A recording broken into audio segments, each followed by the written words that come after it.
Elsies polisie, goeiemôre. Hey Sats, dis Boeta Sallies hier. Kykie, ek wil gou 'n saak aanmeld.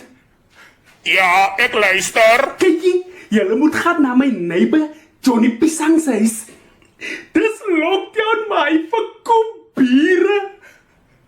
Ja, hy bly hier in Alwetjie straat nommer 5. OK, ons sal 'n draaidag gaan maak.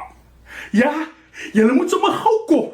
Want hy wil mos nie vir my biere op skuld gee nie. O ja, Sats, Ja, wat is dit?